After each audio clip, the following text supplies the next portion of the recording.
Welcome to episode 53 of the Fly Route Podcast. I am your host, Anthony, aka Tony Playboy, aka the Hot Chub Time Machine, aka the Minnesota Massacre, and I am joined here by a special guest. I am joined here by Sam. You got any AKAs for yourself? What up? It's Sam, aka I Ain't Your Cousin, aka Lakers in 4. Those are my AKAs.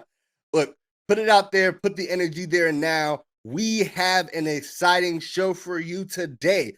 We are going to get into the drama surrounding Ben Simmons and the Philadelphia 76ers now that he said he will not report to training camp or play for them again.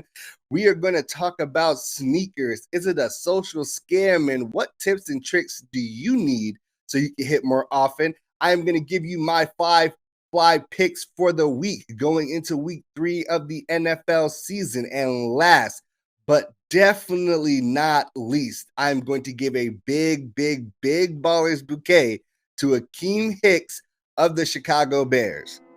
The Fly Route Pod, the Fly Route Pod, the Fly Route Pod, the Fly Route Pod. Welcome to the tee-off. Ooh, spill that tea, sis. This is how I like to start the show off. I like to spill some tea on our favorite athletes and some of the crazy situations they get themselves into.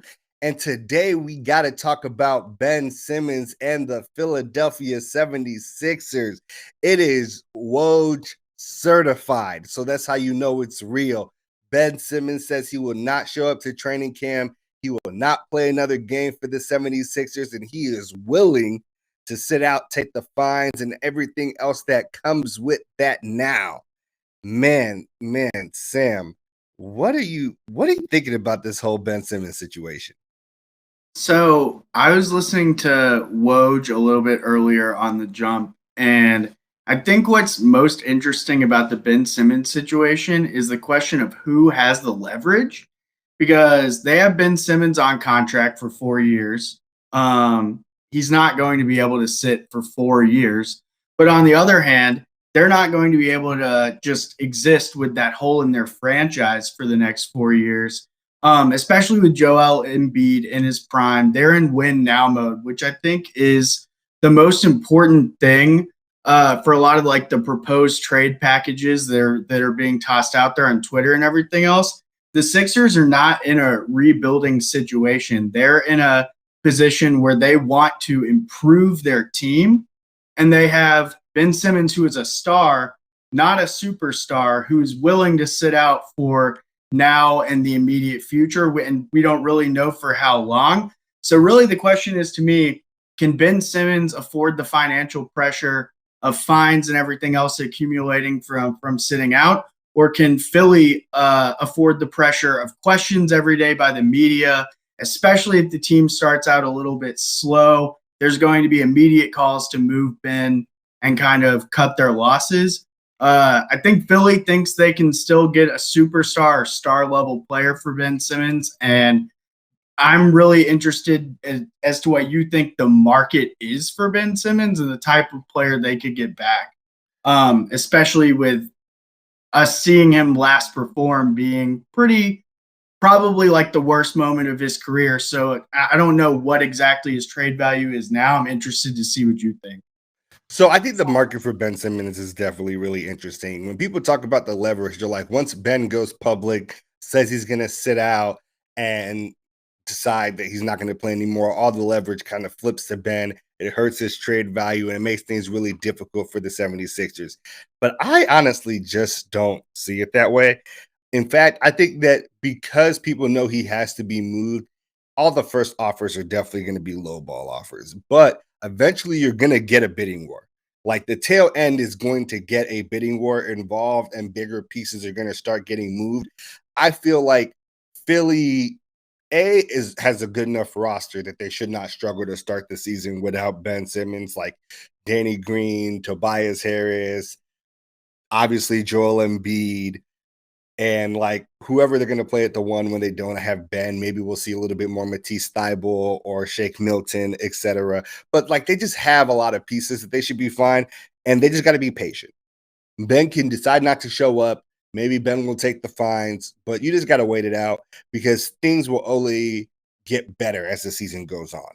And speaking of packages for Ben Simmons, like the thing that I was really, really on my mind here were like the two packages that people were talking about all day, especially today, were first the Timberwolves package, where obviously people were saying that the Timberwolves were not trying to offer any of their all-star caliber players and somehow still garner Ben Simmons. I heard that report this morning, right? They were like, no, we're not going to try to offer Anthony Edwards, D'Lo, or Cat. We are going to just, I don't know what other amalgamation of pieces or maybe like how many millions of picks they think that they can give to make that work. But the craziest thing was like an hour, 2 hours after that report, the GM and the president of basketball operations is fired. Now, Yeah, that is an interesting set of events. First of all, with the trade rumors, I don't know what you could possibly offer Philly that isn't the three of those players you named and land Ben Simmons. So I don't really get the initial report, but the second report is super interesting, and I'm interested to hear what you think that means for the overall likelihood of a trade there, or if it has anything to do with the Ben Simmons trade. I really don't know. Okay, so where I'm at with this is, what if Minnesota is sitting there with a bird's eye view, right? The catbird seat to the Ben Simmons trade because no one else is really trying to give enough up, and they're really just sitting there and not taking the trade because they don't want to give up D'Lo. And look, new ownership is like, wait, he did what? Get that guy out of here. Get a new guy in here. Get someone that's actually going to make the deal happen. This is like very similar to, you remember right before Anthony Davis got traded, the old GM is like, we're not going to trade him for any of this stuff. Immediately gets fired. New GM comes in and makes the exact trade that the old GM was not going to make, right? Like, Yeah, I think of it very similar to that. Like those type of reports, who puts out that report and why? Right? Like, why is someone wanting to leak the information that Minnesota is refusing to offer any of their actual good players, like great players, in exchange for another possibly great player? Now, the second one, Portland apparently still pushing CJ McCollum, Covington, and picks. Like, okay. Do you think there is a possibility that Daryl Morey just eventually says, all right, not gonna get Dame level talent, I will take CJ, Rocco, and picks? I think that unless Damian Lillard or Bradley Beal demands a trade, there is not a superstar in the market to be traded for Ben Simmons right now. And honestly, McCollum, Covington, and picks might end up being the best package that you get. Like we've already seen them turn down a package from Indiana centered around Malcolm Brogdon. I like So that deal. Not a lot. I do too. But better than the Timberwolves deal. Yeah, 100%. And it's interesting because with the Brogdon deal, you don't have the question of who's running point guard for Philly, and they turn that down. And then if they take a deal with CJ and Covington, it's still kind of, I guess, like Tyrese Maxey or Shake or someone becomes the point guard in that world. But it is interesting that you turn down a deal where the position would be immediately filled to kind of wait on the market to get better. He then decides that he isn't showing up for training camp or anything else. So, like, how much better than Malcolm Brogdon can the market get given the events that have occurred? I don't really know. I think, like, the best they're going to get, absent coming to a resolution and Ben coming out and playing well and kind of proving his trade value, is like Malcolm Brogdon, CJ McCollum, Colin Sexton level player that is not a certified all-star, but could potentially be. And I mean, it's not really a question of how big the name is. The question is, does it make Philly as a team better? Can Joel Tobias Oh. and this third piece be better than Joel Tobias, Ben Simmons, and the stuff they have? So I think they have, like, Daryl Morey has to sit down and think about that. Not just like the magnitude of the name, but like on not only on paper, but on the court, is your team better with Ben Simmons or with this other piece? But the calculus isn't that simple because Ben Simmons says he isn't coming back. So it's not really Ben Simmons versus this other thing. It's like no one versus this other thing as long as he holds out. So I wouldn't want to have to make this decision. But Daryl Morey's shown he can make something shake. So I'm really interested to see how it plays out. First, I legitimately believe CJ can be a 1 in the league. Like, it's weird because they're in Portland playing like a combo guard system that like we've seen people do, and it sometimes it works, sometimes it doesn't. But like CJ legitimately has playmaking, point guard in the NBA capabilities. He shines it whenever Dame's down on the floor, or like those periods where Dame is hurt, he will play the 1. It's not like if CJ went to Philly and he was playing the 1, like it wouldn't make sense. He will shoot, he will distribute, he will space the floor. Like it, I'm not against it. I'm not. It's interesting to me that right now people are kind of panicking, and I don't think there's any panic in Philly right now. Like I think they're willing to wait. They're never gonna wait a whole season, definitely, but like they'll wait to the trade deadline if they have to. They'll wait for some other team that made some moves that the team thought was good and it's really not, to like have things implode a little bit, and they're like, well, okay, maybe we got to make some moves, and Ben Simmons is over there, right? Maybe the Portland Trailblazers are really bad, and Dame is like, all right, you might have to get me up out of here. Like the chances of something odd like that happening, you got to sit tight if you're Philly. You got to sit I tight. agree. And we've seen it play out with so many other teams where it looks like a dire situation in New Orleans with Anthony Davis. They immediately get Zion. Brandon Ingram becomes an all-star. They bounce back. It looks like a dire situation in OKC when they trade Russ and Paul George, and they immediately get Shea and like a million picks. Okay, to be fair, and Chris OKC is Paul. still in a dire situation. OKC is suffering. Yeah, Chris but like Paul, at least they're not not so. the Kings, and like at least they're not the Magic. Like What's you the have all difference? these big contracts, like Markelle Fultz on 70 million, Jonathan Isaac on a ton of money. Don't know when he's going to play again. I would rather be OKC than a couple of other teams as far as like running the team and management goes. Okay, I mean the a million picks in the future always is definitely helpful. I'm with you. So the last thing I want to talk about is like Doc Rivers, who today went on the basically entire ESPN media tour. Like he was on First Take, he was on Stephen A's World, he was on KJM now, and like he is doing everything he can to set the record straight on Ben Simmons. He's saying that he never said that he didn't know if Ben Simmons could be a championship point guard in this league. He implored people to literally go back and roll the tape.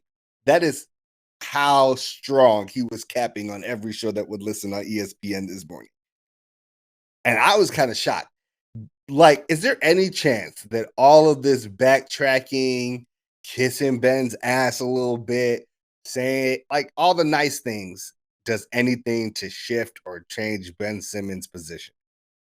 I don't think so. I think that like the report is he hasn't talked to the team in a month. Like he seems like all we're hearing is that like he's ready to go and he's played his last game in Philly. And all the reports are that like the guy's kind of sensitive when it comes to the way the fans talk about him, the way that the teammates and coaches talk about him. And like you can do all the backtracking and like recontextualization you want, but like Joel and Doc after their loss both threw him under the bus and they were burning his jersey outside the stadium. Oh man. Someone sensitive to criticism is not going to want to show their face back in that situation. I like Philly fans are passionate, but like they're rough on their players. Like there are a couple of organizations that is just like you can get it worse at home, like being booed than you would on the road. And like I think that's gonna be the case for Ben Simmons if he plays there again. So I just don't, he's not the type of guy that I think is going to embrace that type of villain role. And especially like Embiid was tweeting a few weeks ago that like what makes him great and what makes him love Philly is that like he's been criticized, called everything negative by the media, but like persevered through it and had an MVP contending running up season. He also mentioned in those tweets that like he loves playing with Ben, but like even in that, there was still some shade in that like he seems to be saying Ben is not that type of player to embrace the negativity of the media and the criticism and everything and like turn it into fuel to motivate him. I don't know. Ben in a smaller market, I think will thrive because I think the fans will be less hard on him. Like he's a 25-year-old multiple time All-Star defensive player of the year runner up. Like a bunch of fan bases would love to like build around that and embrace that. Like I don't think we've seen the best of Ben Simmons or the last of Ben Simmons being elite. I just think his time in Philly's probably run its course. Okay, I'm with you. I'm just gonna say, like, if a lot of small markets would love to have Ben Simmons, and eventually a lot of small markets will get fed up with Ben Simmons if he keeps not shooting. Like it is like fresh location, definitely a major plus for him. I definitely think it can do him a lot of good, but I don't think it's gonna solve all of the Ben Simmons problems. But that was your tee off. Ooh, spill that tea, sis. Spill that tea, sis. Y'all is Tony Playboy. All right. Let's talk sneakers today. This app quickly became a staple in sneaker culture, revolutionized the days where we remember people getting stomped to death outside of the mall for a mad rush for the latest Jordan drop. Sneakers culture is so tied to basketball, football culture. Ever since Jordan revolutionized the game, and star NBA players are basically now christened with shoe contracts, right? LeBron signed 70, 90 with Nike before he ever played a game in the NBA. Zion signed 7 for 75 with Jordan brand. Even KD back in 2007 signed 7 for 60 mil. And even now into the NBA, we start seeing people trying to bring back the signature shoe for a star player when Patrick Mahomes has just dropped his first signature shoe with Adidas. And I am joined here by a great friend of mine. I go way back with him, Sam, who is very deep on sneakerhead culture, has done some reselling, is interested in doing a lot of things like that. And he is here to enlighten us, share some of his knowledge with all of us. Introduce yourself, Sam. Let people know a little bit more about you and your kind of connection to the topic. Yeah. So like Anthony said, my name is Sam. I'm from Louisiana. And like he mentioned, I am a sneakerhead. And I would say I'm more into collecting than reselling. I definitely do some reselling, especially more in the pandemic, just trying to think of ways to make extra money on the side. But I would have to say that like right now in terms of buying sneakers, it's probably the worst possible time that anyone could be wanting to buy sneakers. And you're right that sneakers app and things like Adidas Confirmed app for buying for Adidas and online raffling has kind of become the new norm for acquiring sneakers. Like you said, you don't really have people like waiting outside Foot Locker at the mall at like 5 and 6 a.m. anymore. It still happens for like limited releases that happen in store, but for the most part, the evolution of social media and just the internet in general has people purchasing shoes online more than ever. And the way that Nike operates and the way that Sneakers app operates is through essentially an online raffle system where if you want a certain shoe, you enter on the app. Usually it always happens at 9 a.m. Central Time. If you live on the West Coast, you have to get up at 7 a.m. for Nike releases. If you live in New York or on the East Coast, you get it at 10 a.m. It used to be just like a Saturday thing, but now there are releases kind of more randomly throughout the week. And the kind of current status of the market is that Nike is keeping everything super limited, especially more hype sneakers like rare collaborations or even like original sort of OG versions of Jordans, like the original sort of colorways of Jordans. They keep those type of things super limited. So winning on the Sneakers app today is harder than it's ever been because there's a bigger market, bigger demand for sneakers than there ever has been. That's because of social media, sports, music, hip hop, a bunch of different things have made sneaker culture like one of the biggest growing markets. Like sneaker reselling is actually one of the biggest growing markets right now, but that means the demand is super high, supply is still super limited, and there are people that are getting around the system in various ways using things like bots or connections to people that maybe work for a shoe store, work for Nike, that we're definitely going to get into. But now, let me get you real quick because you talked about bots, and I feel like this is a really salient conversation for people who are a little bit more casual into this. Exactly how bad are the bots on an app like Sneakers?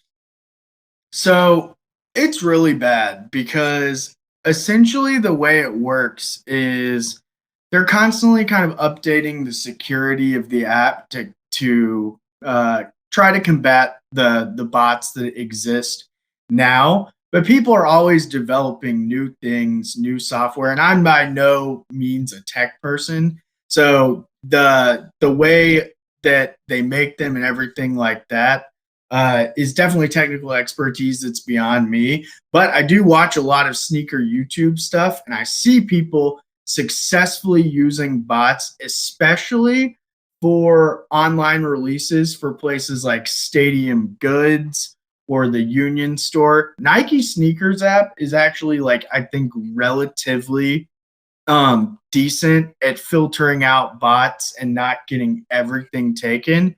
But for example, like there's a super limited sneaker release that just happened, super hype. The Travis Scott Fragment Jordan 1. They made a high top and a low top.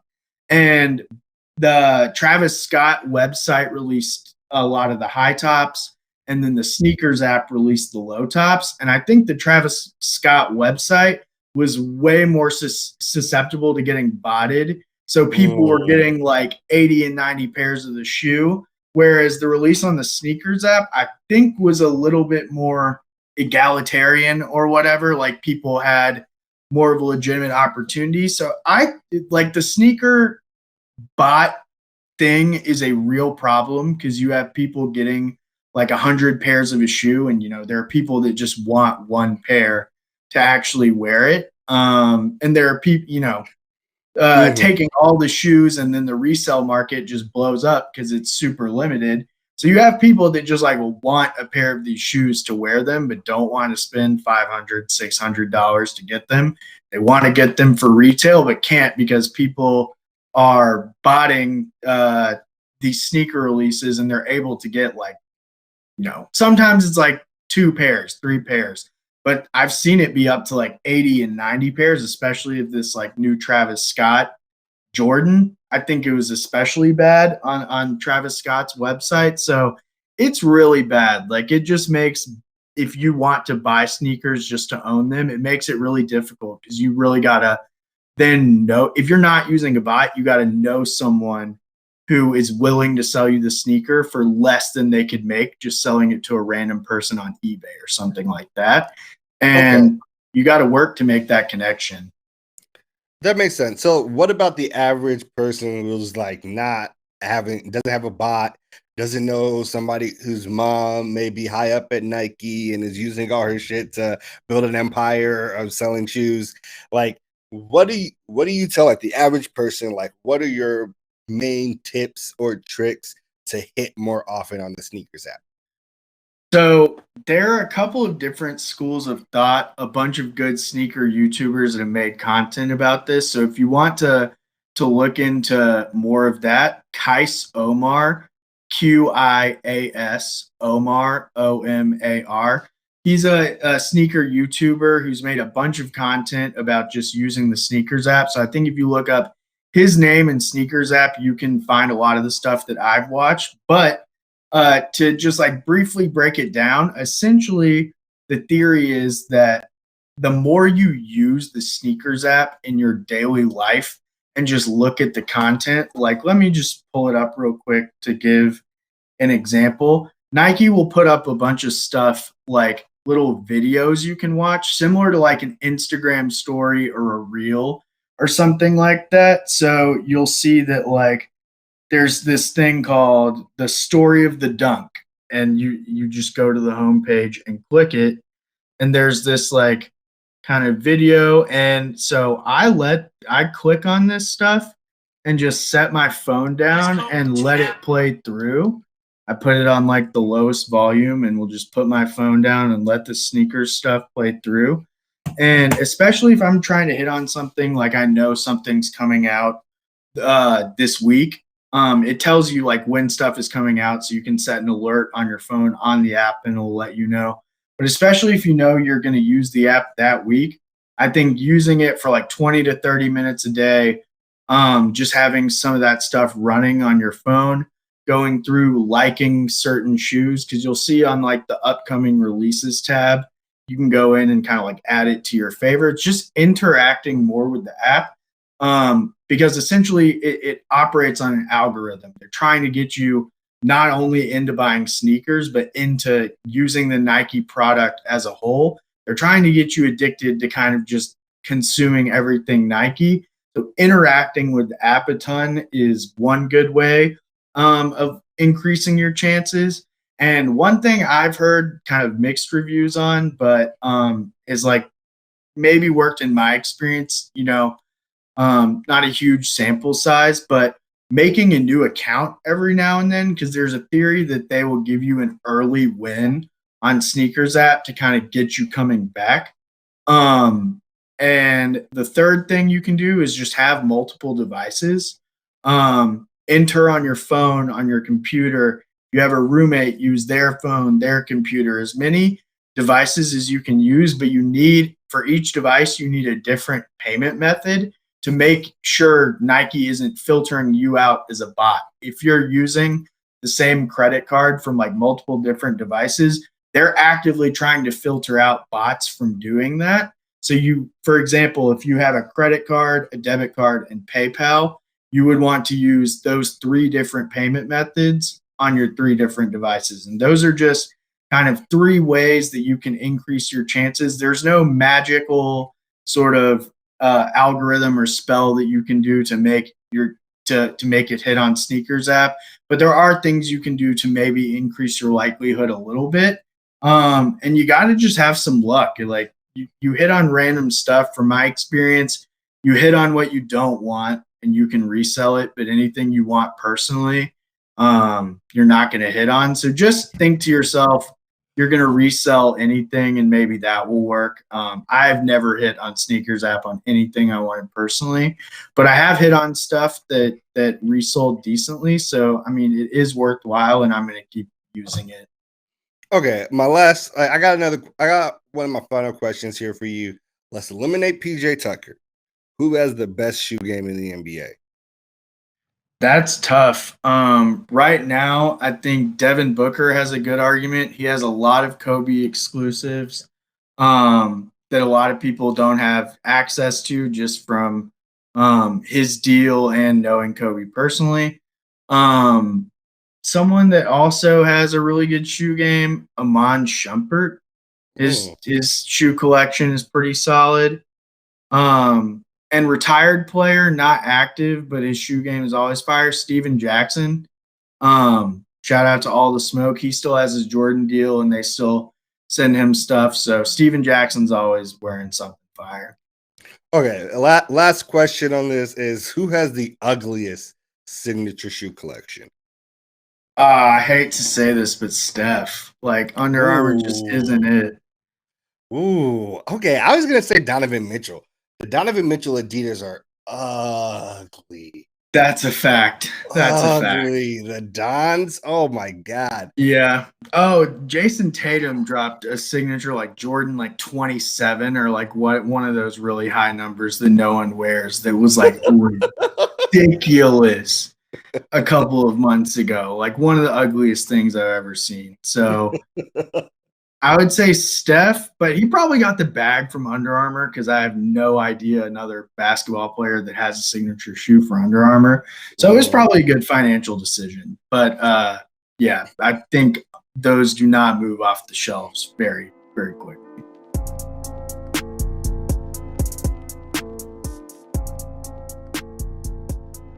What's up, Playboy? All right, the NFL is back, and so is MyBookie. MyBookie has live in-game betting on every NFL game and prop bets, such as the over/under for your favorite fantasy team. Make sure to check out the MyBookie Super Contest. It costs $10 to enter, and you get to pick 5 games against the spread. For each game you get right, you get closer to the grand prize. Use promo code FLY and receive a 100% match on your first deposit up to $1,000. Make it a winning season with MyBookie. Now, look, I'm going to bring in Sam again. Yo, we are here again. Week 3 of the 5 fly picks. The picks have not been very fly so far. I went 1-4 last week. It was tough, but it was close. I mean, we lost out on the Arizona Cardinals over the Vikings by 3.5. They only won by 3. I took the Falcons with the spread last week, and they were going to cover, and then they threw 2 straight pick sixes to the same guy. Like things are always very unpredictable. But this week I'm running back through, and this week is going to be better. I got a feeling about it. So the first game I want to talk about is the Seahawks versus the Vikings. The Seahawks are favored by 1.5 points at 110 odds. And I am going to take that line. The Seahawks are a top 10 offense when it comes to points per game this year so far. And Minnesota is at the bottom 6 for points allowed a game. So Seattle, being a team that's defense is right now right in the middle, I think Seattle's going to be able to score big and score a lot on this Vikings defense. They have not been able to stop a nosebleed all year long, especially after losing to the Bengals week 1 that got absolutely demolished by the Bears defense. I don't think this game is going to be particularly close. I think Russell Wilson is going to eat a lot, and he is going to be able to cover 1.5 points, which I think is crazy good for the Seahawks. Got any thoughts? Yeah, I'm honestly surprised it's 1.5. Like, on the one hand, the Vikings starting 0-3, I guess, would not be something that would have been expected. But Seattle starting 1-2 is something that I don't think is expected either. And like you said, that Vikings defense looks bad. Like, they will score points. They have a lot of weapons on offense, but like they have 27 to the Bengals. Like, I don't know. Yeah, I'm with you. The second game I got going on is Packers versus the 49ers. I thought this one was really interesting. The spread right now is 3.5 favoring the 49ers. I got Green Bay plus 3.5 at negative 115 odds. And I like this here. 3.5 is the shark that I got caught with last week. I will not get caught by it again this week. Look, Green Bay loses this game, but by a field goal. They're not going to get embarrassed 2 out of 3 weeks to start the season. The Niners run game is really beat up, and Green Bay is humming especially in the run game. We saw Aaron Jones and A.J. Dillon get a lot of work and do quite well this week. Granted, it was against the Lions, but but the Lions also played the 49ers quite close in week 1. I'm pretty confident in this one. Green Bay plus 3.5. Yeah, I'd smash that. Like you said, it is the Lions, but Green Bay just looked like they were back to like having that potent offense last week. Week 1 is like an extension of the preseason. The Saints defense also just played amazing. They could never get going. So yeah, I think I have more faith in the Packers. I think they could even win the game, but I think they'll at least cover the spread. I agree. I would not be shocked if the Packers went into San Francisco and won that game. I would not be shocked. So, like, I really don't mind that one at all. The next game I have is the Chargers versus Kansas City, and the spread is 6.5. So, Kansas City at minus 6.5 at minus 110 odds. And I am taking this. And I am starting to slightly believe that the Chargers are overrated.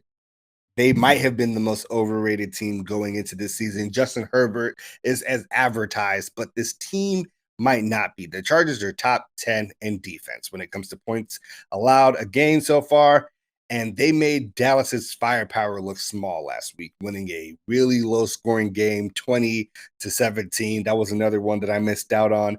And here's the rub. The Chargers, however, are also 27th per game on putting up points. They played a terrible Dallas defense last week that we saw get torched by the Bucks, somehow could not score. They played a Washington football team defense that we hailed coming into the season and thought were going to be extremely good, but then they gave up 29 to the Giants of all teams last week. They obviously played the Chargers week 1, and they actually played the Chargers quite close. The Chargers barely won that game. I think Kansas City in a blowout. Kansas City covers the 6.5 spread. I just don't think the Chargers have shown the propensity to really put up points like that. And KC's defense is not good, but the Chargers' run game is not crazy. Most of their work is done in the passing game with Austin Eckler being kind of a split back. I like this one. I also think that the over on 55.5 is a trap in this game. Well, let's move on down to the next game, which is this New Orleans Saints versus New England Patriots. The spread is -3 at plus 100 odds for the Patriots, covering by 3 points. Winning that game by 3. It was 2.5 at minus 120 before. And I actually really like this game. I was low on the Saints coming into the season. I said they weren't going to make the playoffs. I said they were going to be kind of bad. That week 1 surprise shocked a lot of people. But here is the rub. The New England Patriots are the league's second best defense when it comes to opponents' points per game. They are the number 3 team in the league when it comes to takeaways. That's like fumbles, interceptions, etc. And I think that they won't put up a lot of points, right? But they are going to give the Saints hell coming into Foxborough. And we all know Bill Belichick takes away the thing you do best. The Saints are really one-dimensional right now. They're like, can we get Alvin Kamara going? If the answer is no, we have no offense. And we kind of saw that last week. So I'm of the mind Patriots will definitely cover the 3 points here. They win this game easy. This might actually be my safest bet of the week. I don't know. I'm gonna have to stand up for Louisiana here for a second. Last week, bad week for sure. The odds were stacked against them in that they haven't been home in a while. Can't practice in New Orleans. And I think once they are able to get back, should be soon. There was like a fire yesterday or the day before that might set that back even further. Who knows? But I think once they're back in New Orleans and situated, I think things look a bit more bright for the Saints. And I do think that this coaching battle this week is going to be really exciting to watch. I think Belichick versus Sean Payton, 2 of the best coaches in the league. The way Sean Payton was able to control the clock and the playbook against Green Bay was one of the best things I've ever seen. The first half lasted what seemed like 20 minutes, just because the Saints had the ball the entire time.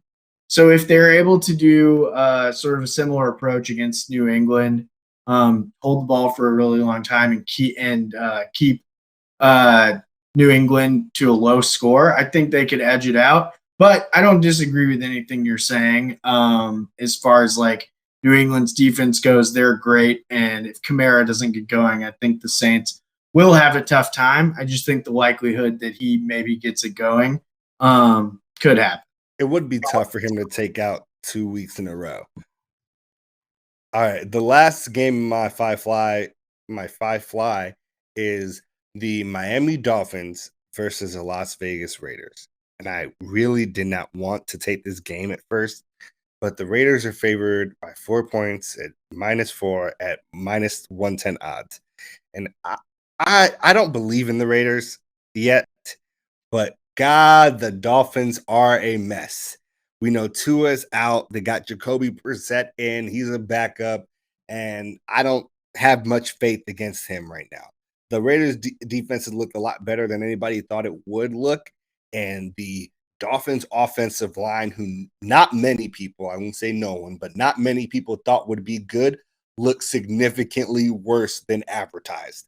And the Raiders' pass rush looks significantly better than advertised. So with a poor offensive line, no run game, and the Raiders on offensive fire as of late, 4 points, they take the spread and they win this game. Miami is going to struggle, especially with Jacoby Brissett in there and having never been able to discover a run game like the last half decade. Definitely agree with that one. Derek Carr is looking elite out here, which I didn't think I would be saying at the beginning of the season. Ruggs has looked great. Waller, of course, and then that you're right about that pass rush. They look amazing, especially last week. Week 1. They were giving the Ravens fits. That is definitely true. That is definitely true. The last thing I'm really interested in talking about here is just like a little extra one here. The Tampa Bay Buccaneers play the Los Angeles Rams. I was hoping you would bring this one up. This one's fun. The spread is 1 point either way. I refuse to put my money on this game. I will, however, put my money on the over on 55.5. Like at 110 minus 110 odds. Like, my soul tells me the Rams can actually somehow sneak this game. And yeah, I think that's the only thing worth betting on as far as like spread or money line goes. Like Rams money line is really the only thing I would consider because like the odds on it are good. It's plus 104. So what is the point of taking the spread in a game where the spread is 1.5? Like that, just take the money line. I when I saw that, I was like, what is the ever living point of this? And I wanted to send this to somebody, but like, can you explain why anybody would think it would be a good idea? And like, I'm very interested. This is the game of the week to me for sure. Tampa Bay versus the Rams, definitely the game of the week to me. One of those teams will no longer be undefeated leaving this week. And with Tampa Bay's 17-0 proclamation, it is quickly looking in jeopardy. And that was my 5 fly weeks brought to you by my Bookie. As always, let me know if you take any of these and how they do for you.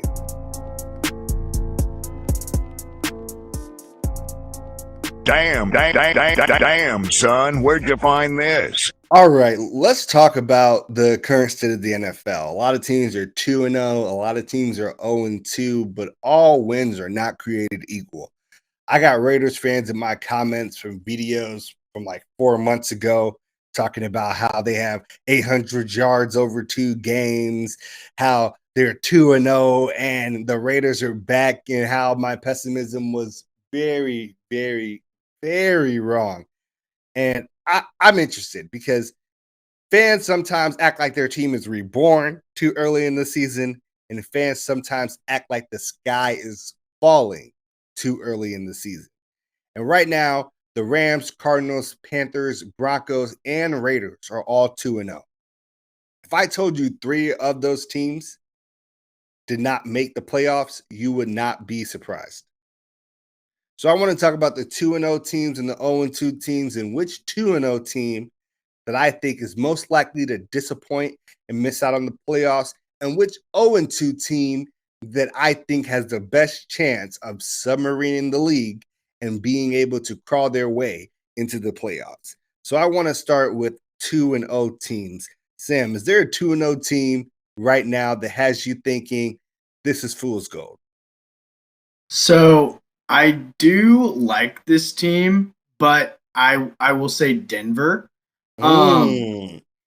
I think that they have the potential to be good, but they haven't played anyone remotely good yet. They have wins against the Giants and Jaguars, which doesn't tell me much. I like Teddy Bridgewater. He's missing Jerry Jeudy right now, which hurts. But they have weapons. They got Sutton, Tim Patrick, Noah Fant, KJ Hamler.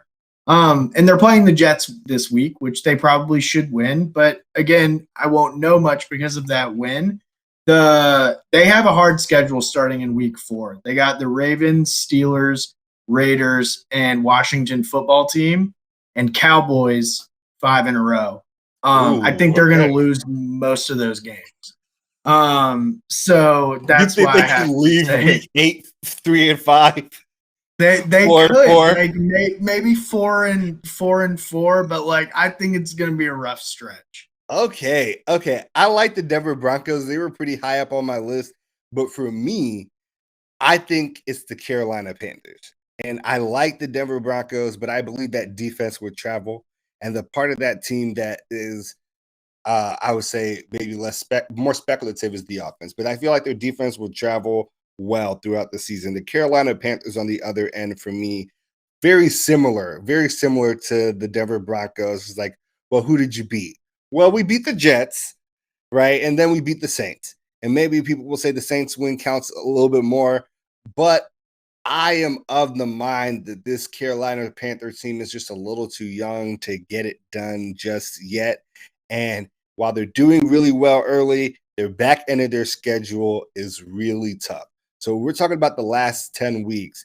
5 out of those 10 weeks, they play the Bucs twice, and then they play the Bills, Dolphins, Cardinals, and Patriots and Washington football team in their last 10. Like, they play the Bucs twice in their last 3 games. I was really high on the Carolina Panthers when we were talking like, oh, betting the futures for the season, because they were, I think, at like 6.5 games. And I was like, oh, the Panthers will definitely win 7 or 8 games this season. But this Panthers team is not a playoff team to me just yet, even though the NFC South is pretty terrible. Now, on the flip side, 0-2 teams. Which 0-2 team should not be panicked right now? I would say Minnesota. I think they are going to lose this week, so they're going to be 0-3, which will probably cause more panic. But they have so many offensive weapons. They lost 2 close games. Week 1 loss to the Bengals was really bad. The defense is really bad, and they spent all offseason replacing guys the defensive position through the draft and free agency. So you would think that would be better going into the season, but so far it has not been. I just think that the offense is so good that they'll always keep them in the game. They have Kirk Cousins throwing more than I would like because they're always coming back from behind. But yeah, I think that they'll end up with a decent record. Like, maybe not make the playoffs, but I could see Minnesota winning like 7 to 8 games. The NFC is super interesting to me because I also picked Minnesota. And that's just because of how bad the NFC kind of is. So the NFC West is really good. Like, 3 teams that are just like ridiculous. The Cardinals, the Seattle Seahawks, and 4 teams, dude. Jesus Christ. Yeah, all 4 of them are just nuts. So Seattle Seahawks, Rams, 49ers. But outside of that division, it's actually kind of weak, right? NFC North has the Packers, who we think should be pretty good. But absent there's a lot of who knows what. NFC South has the Bucs and then trash. Right, the Panthers aren't trash, but everybody else is. And then we get to like the NFC East. It's the NFC East or the NFC least. Like, the NFC is bad, man. The NFC is bad, and then like a team that does not have a winning record will probably get out of the NFC for the second straight year. And that's why I also have my faith on the Minnesota Vikings. Yeah.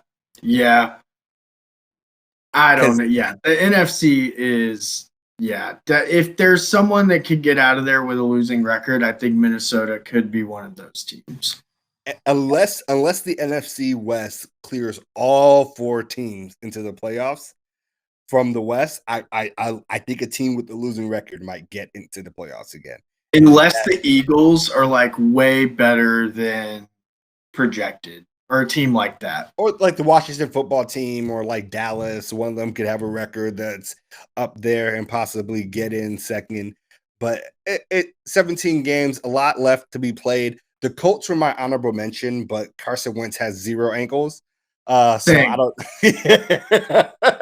And that was my exact reasoning. I was like, how do you sprain both ankles? I have to just throw them up there because the defense is good, but like, yeah, 2 sprained ankles. on the same play. Like that is insane. So that kind of eliminated them pretty hard for me.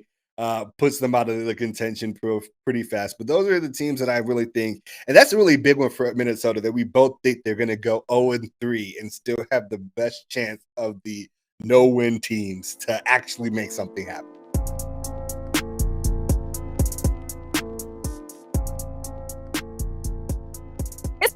It's a Playboy affair. All right. Welcome to the final segment of the show, the heart of the show, Ballers Bouquets. Too often in the media, people only want to focus on the negative and salacious things athletes do, but never want to give them their credit where credit is due.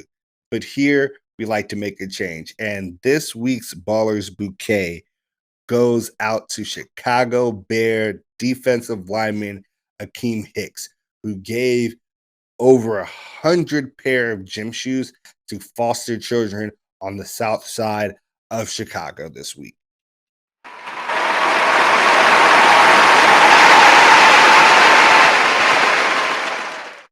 All right, so this is nothing new for Akeem Hicks. He's actually frequently partnered with United Health in Chicago since back in 2017 to give shoes yearly to just children in need. This year, he gave over 100 pairs of gym shoes to children that were foster children, as well as adults, caretakers, etc., in that area that give back. And he talks about how these visits are a key way for him to kind of give back and return a lot of the kindness he received when he was younger and he was growing up. And ever since 2017, he's been super, super dedicated to this event. Back then, he was giving out shoes, etc., school supplies to the Boys and Girls Club in Chicago, and using partnerships with organizations such as Dream Builders to create funds that were able to help these families. And even during the pandemic, he met with a smaller number of these families, but still gave out the same amount or actually more shoes to these families. And he talks about how being a big member of the Chicago land area as a human being, not just a football player, is extremely important to him. He talks about how these events give him the same type of joy as having 70,000 fans in Soldier Field screaming and cheering on the team. As a big fan of Akeem Hicks, who wants to retire a Chicago Bear, another person who like pay the man and what's the contract situation going on here. We want to give him his flowers while he's here for the great things that he has done for his community and all of Chicago. All right. That is it for episode 53 of the Fly Route podcast. I want to thank Sam for coming through, talking with us, giving us some of your information and knowledge. Appreciate you so much for being on the show. Thanks for having me, bro. I've been really excited to come on. I'm a big fan of what you're doing. It's really awesome to see you doing your thing. And I love listening to the podcast when I'm driving, when I'm working on stuff. I throw it on, YouTube clips, everything. So I was really excited to come on and chop it up with you. Thanks for having me, man. Appreciate you. All of our listeners out there, whether you're on Spotify, Apple Music, YouTube, you're listening or you're watching, I appreciate each and every single one of you. Share the pod with a friend because each share means the world. And I can't wait to give you episode 54 next week. The fly route pod, the fly route pod, the fly route pod, the fly route pod, the fly route pod, the fly route pod.